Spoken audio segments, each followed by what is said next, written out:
तो 10,000 वर्ल्ड के पिछले एपिसोड में हमने देखा कि वह ओल्ड मैन जिसने साउटियान को किडनैप किया होता है वह भी यांग फैमिली का ही एक मेंबर होता है, जो कि वहां पर एंसेस्टर सूजू को मारकर यांग फैमिली का नया एंसेस्टर बनने की प्लानिंग कर रहा होता है। और अब उसे जैसे ही पता चलता है कि अभी एंसेस्टर सूजू की हालत बहुत ही ज़्यादा खराब है, वह काफ़ी ज़्यादा खुश होता है और अब वह हंसते हुए बोलता है टाइम आ गया है यांग फैमिली के ऊपर कंट्रोल पाने का। अब हमें यांग फैमिली के कोर्टयार्ड में बैठे हुए लिन फैंग को दिखाया जाता है। तभी उसके पास भागते हुए युन आती है और अब वह लिन फैंग से माफ़ी मांगते हुए बोलती है कि वह अभी उसके साथ उसके स्पिरिचुअल पेट को ढूंढने के लिए नहीं जा सकती है, क्योंकि अब यहाँ पर उनके एंसेस्टर सूजू की हालत पहले से भी ज़्यादा खराब हो चुकी है। तभी लिन फैंग बोलता है क्यों, क्या हुआ, क्या उस सनफ्लावर एलिक्सर ने तुम्हारी एंसेस्टर की बॉडी के ऊपर काम नहीं किया? युन बोलती है वह सनफ्लावर एलिक्सर बहुत ही ज़्यादा पावरफुल था, पर एंसेस्टर की बॉडी के अंदर छिपे हुए डीमन ने उस एलिक्सर की पावर को अपने अंदर एब्जॉर्ब कर लिया, जिससे अब वह पहले से भी ज़्यादा पावरफुल बन चुका है और अब उसने हमारी एंसेस्टर की सोल को काफ़ी ज़्यादा डैमेज कर दिया है। तभी लिन फैंग बोलता है वैसे मेरे पास एक तरीका है जिसका यूज करते हुए मैं तुम्हारी एंसेस्टर की बॉडी के अंदर से उस डीमन को बाहर निकाल सकता हूँ। यह सुनते ही युन खुश होते हुए लिन फैंग के पास आते हुए बोलती है तो क्या सच में आपके पास कोई तरीका है? तभी लिन फैंग अपने पास से अपने सीक्रेट फायर को बाहर निकालते हुए बोलता है शायद से मैं इसका यूज करते हुए उस डीमन की बॉडी को डिस्ट्रॉय कर पाऊं। अब यह सुनते ही युन एक्साइटमेंट में लिन फैंग को किस कर लेती है और अब वह उसका हाथ पकड़कर उसे अपने साथ अपने एंसेस्टर के पास लेकर जाने लगती है। तभी रास्ते में उन्हें मिस यांग दिखाई देती है और अब मिस यांग युन को देखते हुए बोलती है युन आखिर तुम लिन फैंग को लेकर यहाँ पर क्यों आई हो? तभी युन बोलती है सिस्टर लिन फैंग के पास यहाँ पर कुछ ऐसी टेक्निक्स मौजूद है जिनका यूज करते हुए यह हमारी एंसेस्टर को बिल्कुल ठीक कर सकता है। तभी लिन फैंग आगे बढ़ते हुए बोलता है 90% चांसेस है कि मैं आपके एंसेस्टर को यहाँ पर ठीक कर दूँ। अब यह सुनते ही मिस यांग भी वहाँ पर काफ़ी ज़्यादा खुश हो जाती है और अब वह लिन फैंग को अपने साथ लेकर एंसेस्टर पैलेस में आती है। तभी उस पैलेस की एक गार्ड आगे बढ़ते हुए बोलती है आखिर यह पर्सन कौन है और आखिर यह यहाँ पर क्या कर रहा है? तभी मिस यांग बोलती है यह एंशिएंट गॉड क्लैन के सीनियर लिन फैंग है और इनके पास कुछ ऐसी टेक्निक्स मौजूद है जिनका यूज करते हुए यह हमारी एंसेस्टर को ठीक कर सकते हैं। तभी वह गार्ड वहां पर लिन फैंग की स्पिरिचुअल एनर्जी को सेंस करते हुए बोलती है इस पर्सन की कल्टीवेशन अभी बहुत ही ज़्यादा कम है, तो क्या तुम दोनों को सच में लगता है कि यह यहाँ पर हमारी एंसेस्टर को हील कर सकता है? यह नामुमकिन है, तुम दोनों बस यहाँ पर हमारा टाइम वेस्ट कर रही हो, तो इस पर्सन को जल्द से जल्द लेकर यहाँ से निकल जाओ।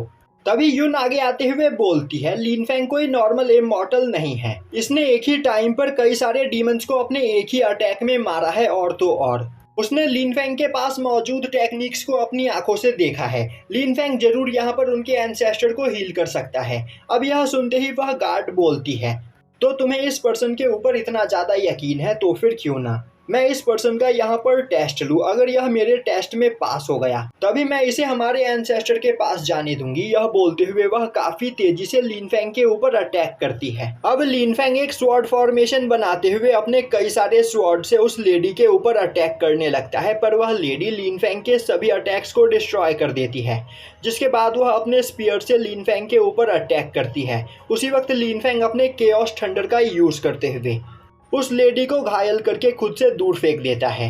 अब यह देखते ही मिस यांग और युन दोनों ही उस लेडी के लिए परेशान हो जाते हैं। तभी वह लेडी खड़ी होते हुए बोलती है अभी तुम्हारी कल्टीवेशन काफ़ी ज़्यादा कम है, पर इसके बावजूद तुम यहाँ पर आखिर इतनी खतरनाक टेक्निक्स का यूज़ कैसे कर पा रहे हो?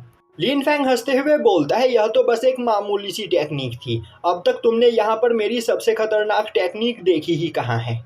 तभी वह लेडी बोलती है मैं मानती हूँ कि तुम काफ़ी ज़्यादा पावरफुल हो, पर इसके बावजूद तुम बस एक अर्थली इमॉर्टल हो और कोई भी अर्थली इमॉर्टल अपर रैलम के डीमन का सामना नहीं कर सकता है। तभी लिन फैंग अपने पास से निकालते हुए अपना सीक्रेट फायर उस लेडी को दिखाते हुए बोलता है तो क्या अब तुम्हें यकीन हुआ मैं इन सभी डीमंस को यहाँ पर हरा सकता हूँ? तभी वह लेडी बोलती है तुम सच में काफ़ी ज़्यादा इंटरेस्टिंग पर्सन हो, पर इसके बावजूद मुझे यहाँ पर तुम पर यकीन नहीं, क्या पता तुम डीमंस के कोई स्पाई हो। जो धोखे से हमारे यांग फैमिली के टेरिटरी में घुस आए हो, तो मैं तुम्हें एंसेस्टर के पास नहीं जाने दूंगी। पहले यह साबित करो कि तुम कोई स्पाई नहीं। तभी लिनफेंग बोलता है, क्या तुम्हें सच में लगता है कि अगर मैं डीमंस का कोई स्पाई होता तो तुम अब तक यहाँ पर जिंदा रहती? यह सुनते ही वह लेडी गुस्से में अपने स्पीयर को बाहर निकालते हुए लिनफेंग से दोबारा फाइट करने के लिए तैयार हो जाती है। तभी पीछे बैठी एंसेस्टर सूजू बोलती है, उस पर्सन को यहाँ पर आगे आने दो। यह सुनते ही वह लेडी साइड हट जाती है। अब लिनफेंग एंसेस्टर सूजू के सामने आकर खड़ा हो जाता है।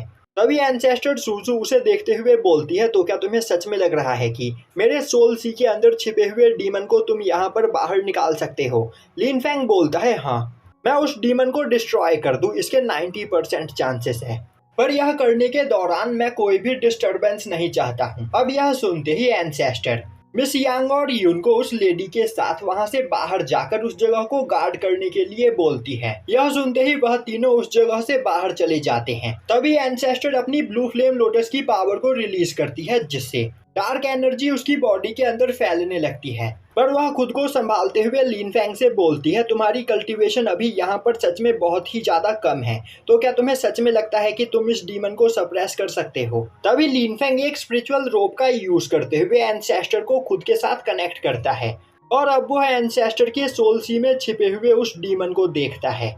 पर वह डीमन लिनफेंग की एनर्जी को सेंस करते हुए गुस्से में बोलता है, आखिर तुम्हारी हिम्मत कैसे हुई यहाँ पर आने की? यह बोलते हुए वह अपनी पावर को रिलीज करते हुए उस स्पिरिचुअल रोप को तोड़ देता है, जिससे लिनफेंग घिसटते हुए पीछे जाता है और अब वह बोलता है, यह डीमन सच में बहुत ही ज्यादा पावरफुल है, पर अगर धीरे धीरे इसकी पावर को कम कर दिया जाए तो मैं काफी आसानी से इसे आपकी बॉडी के अंदर से बाहर निकाल सकता हूँ। पर इसके लिए मुझे यहाँ पर इस डीमन को रिफाइन करना होगा, तो मैं चाहता हूँ कि आपने जिस डिवाइन सील का यूज करते हुए उस डीमन को वहाँ पर सप्रेस करके रख रखा है, आप उस डिवाइन सील को हटा दो। अब एंसेस्टर सूजू लिनफेंग की सभी बातें वहाँ पर मानने के लिए तैयार हो जाती है, जिसके बाद लिनफेंग एंसेस्टर सूजू के पास आते हुए अपने डिवाइन निडल का यूज करते हुए उस डीमन एग के चारों ओर एक डिवाइन फॉर्मेशन बनाता है और अब वह उसे वहां पर रिफाइन करना स्टार्ट कर देता है और बोलता है, एंसेस्टर, अब आप अपने डिवाइन सील को यहाँ से हटा सकते हो। अब यह सुनते ही वह एंसेस्टर उस डिवाइन सील को रिलीज कर देती है।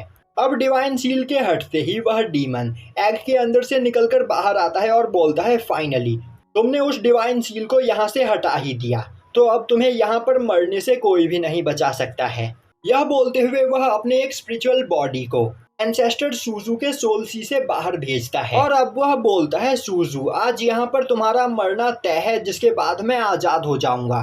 तभी उसकी नजर लिनफेंग के ऊपर पड़ती है और अब वह लिनफेंग को देखते हुए बोलता है, तो तुम ही वह पर्सन हो जो सोल सी के अंदर घुसकर मुझे देखने की कोशिश कर रहे थे, तो आज मैं तुम्हें भी जिंदा नहीं छोड़ूंगा। तभी लिनफेंग अपने सोल सी के अंदर से ब्लैक ड्रैगन को बाहर निकालता है और अब वह ब्लैक ड्रैगन उस डीमन की ओर आगे बढ़ता है, जो देखते ही वह डीमन काफी ज्यादा डर जाता है और बोलने लगता है, यह तो डार्क ड्रैगन लोगन है, आखिर इसकी पावर तुम्हारे पास क्या कर रही है? तभी वह ब्लैक ड्रैगन उस डीमन के ऊपर अटैक करते हुए उसकी स्पिरिचुअल बॉडी को डिस्ट्रॉय कर देता है। तभी सोल सी के अंदर बैठा डीमन गुस्से में चिल्लाते हुए बोलता है, आखिर तुम्हारी हिम्मत कैसे हुई मेरी स्पिरिचुअल बॉडी को यहाँ पर डिस्ट्रॉय करने की?